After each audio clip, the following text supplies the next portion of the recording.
విషాన్ని ఆహారంగా చేసుకుని బ్రతకడము అంటే ఏంటి అనేటటువంటి విషయాన్ని ప్రాస్మిన్ నగరే మహాన్ కథయ కస్త్రాళ ద్రుమాణాం గణ కోదార రజకోదాతి వసనం ప్రాతర్గృహీత్వా నిషి కోదక్ష పరదార విత్తహరణే సర్వేపి దక్షోజన అస్మాజ్జీవపహే సఖే విషకృమి న్యాయేన జీవామ్యహం. అంటే కలియుగంలో మనుషులు ఇలా ఉంటారు అనడానికి తార్కాణంగా అతనికి సంపాదించింది ఇస్తే దానం కదా. అంటే కలియుగంలోట ఇచ్చింది మళ్ళీ తిరిగి ఇస్తే చాలు, అది దానంతో సమానంట. అంటే ఏదైనా ఒక వస్తువు మన దగ్గర నుంచి తీసుకున్నారు అంటే కనుక అది తిరిగి ఎవ్వరు అని అర్థం. కలియుగంలో పురుషులు అలా ఉంటారు, కలిపురుష ప్రభావం చేత. దీన్ని మనం అర్థం చేసుకున్న వాళ్ళు నిజంగా గొప్పవాళ్ళు అవుతారు. అది అర్థం చేసుకోండి. కలియుగంలో అంత స్వార్థం పెరిగిపోతుంది అనమాట. అందుచేత దీన్ని బట్టి అప్పులు ఇవ్వాలా ఇవన్నీ ఇవ్వాలా అనే విషయాన్ని ఆలోచించుకోండి. ఏదో అధిక వడ్డీకి ఆశపడి అప్పులు ఇచ్చి వ్యవహారాలు చేస్తే సర్వనాశనం అయిపోయే పరిస్థితులు కనపడుతున్నాయి. అలానే ప్రాణాయపారి పరిస్థితుల్లో ఇవ్వకుండా ఉండడం కూడా ధర్మం కాదు. దాన్ని బట్టి ఊరికే వడ్డీ వ్యాపారాలు చేయడానికి ప్రయత్నం చేయొద్దు అని, ఎవరిని నమ్మద్దు అని చెప్పడానికి ఇది ఒక ఉదాహరణ. ఇష్టమైనటువంటి ధనాన్ని దోచుకుంటూ, మానాన్ని దోచుకుంటూ, శీలాన్ని దోచుకుంటూ ఉండేవాడికి ఇక్కడ ఎవరు అడ్డు చెప్పారు, వాడే గొప్పగా కనపడతారు.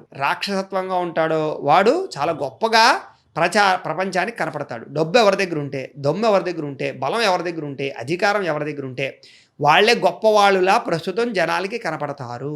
వాళ్ళే తెలివైన వాళ్ళట. తెలివితేటలు అంటే ఏమిటంటే కనుక న్యాయంగా ధర్మంగా ఉంటే దాన్ని తెలివితేటలు కాదట. ఇతరుల ధనాన్ని దోచుకోవడం, మానాన్ని దోచుకోవడం, ఇష్టం వ్యవహారం వాళ్ళు తెలివైన వాళ్ళు. విషంలో క్రిమి పుట్టి దానినే జీవనాధారంగా చేసుకుని బతుకుతూ ఉన్నట్టుగా నేను బతుకుతున్నాను అన్నట్టు. విషంలో కూడా కొన్ని రకాల పురుగులు బతుకుతాయి తెలుసా మీకు. మరి ఆ క్రిములు ఎలా బతుకుతున్నాయి? విషాన్ని తాగే కదా. ఆ దుర్మార్గుల ద్వారానే బతుకుతున్నానయ్యా అని చెప్తున్నాను. కలియుగంలో భవిష్యత్తు ఎలా ఉండబోతోంది, మనం ఎలా జీవించబోతున్నాం అనే విషయాన్ని ఆల్రెడీ జీవిస్తున్నాం, ఇలాగే జీవిస్తున్నాం అనే విషయాన్ని మనకి చాణక్యుడు ఎంత గొప్పగా చెప్పాడు చూడండి.